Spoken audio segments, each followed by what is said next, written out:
Okay, welcome to the next Blender tutorial. So today we're going to be doing some lighting. These are really simple lights to make. We're going to go with render to begin with and switch out the Eevee to cycles.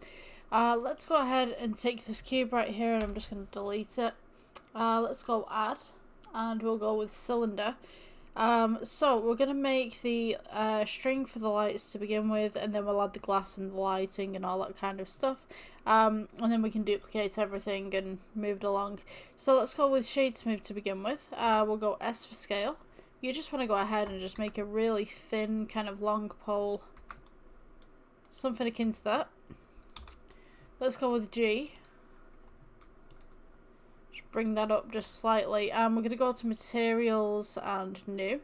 We'll go to principal BSDF right here. Let's go with black and maybe a little bit metallic because this is a wire at the end of the day.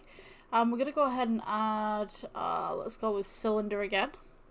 This will be our emission, so shade it smooth, and we're going to go with new. Switch out the principal BSDF for emission.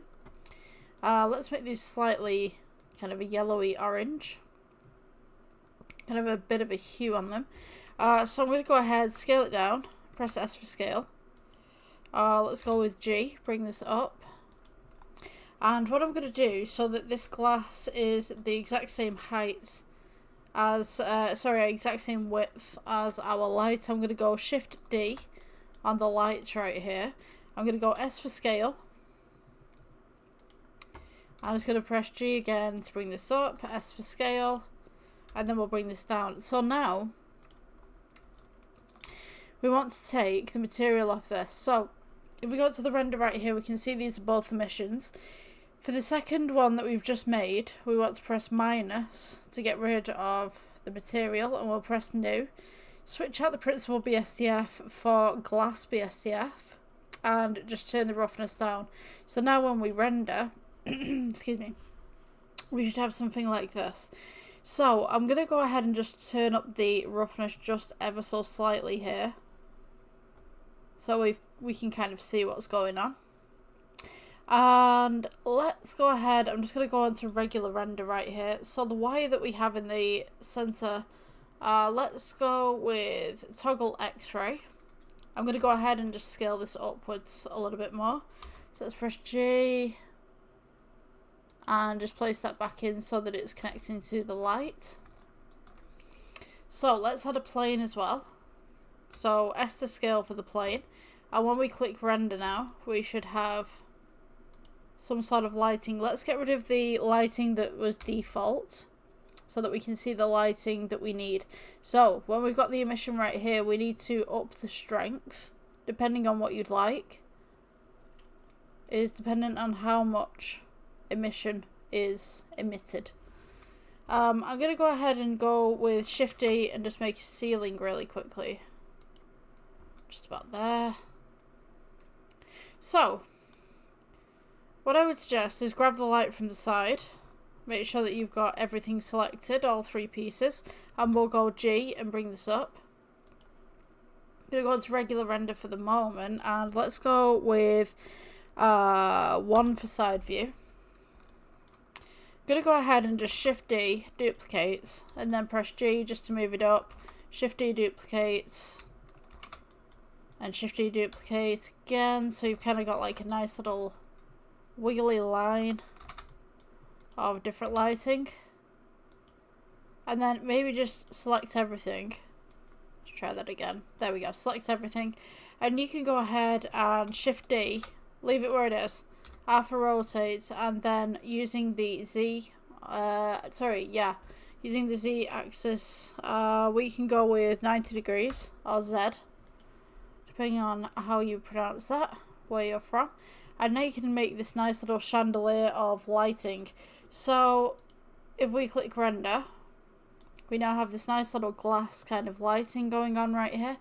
I'm going to go ahead actually and add another plane in the background just for a wall. So we can go S for scale, alpha rotate, and just 90 in the background. Let's go and scale that upwards, G, and just press G, bring this back. And what I can do as well, let's go with edit mode. Let's take the edge right here on the shape and E for extrude, just bring this out using the axes as such. So now we have this nice little lighting going on. I'm going to change the material on the back wall just there to a nice grey, so you guys can see the lighting a little bit better. It might take a while to load in because you've got multiple lights. And what you could do as well, if you really wanted to, is place a square across the top where the lights sit. So we have kind of like an X. Let's go with a cube right here. Let's go ahead and bring this up. Scale this out. Maybe flatten it just a little bit and then scale it across. So you've got this side just there. And then let's move off the X-ray right here. Press G. Move this up so that it's just on the ceiling. Let's go with new material. We could go with a black as well. And then we can go Shift D for this object. Hopefully that's worked. There we go, Shift D. Alpha rotates and then just press 90. So that it goes like that in a nice little cross. You could pull one side up if you wanted to, just to stop that little cross hatching in the middle. Kind of makes it look a bit more unique. Let's see. So yeah, in the end you should have something like this. Obviously we're waiting for this to load in and render, but if this is a design that you like, have fun with it. Yeah, I think that would be the end of the Blender tutorial for this little session. I hope you guys enjoyed, and please like, subscribe. I put a lot of work into this and stuff, and you know, subscription's free, you know. So yeah, I'll see you in the next one. Bye.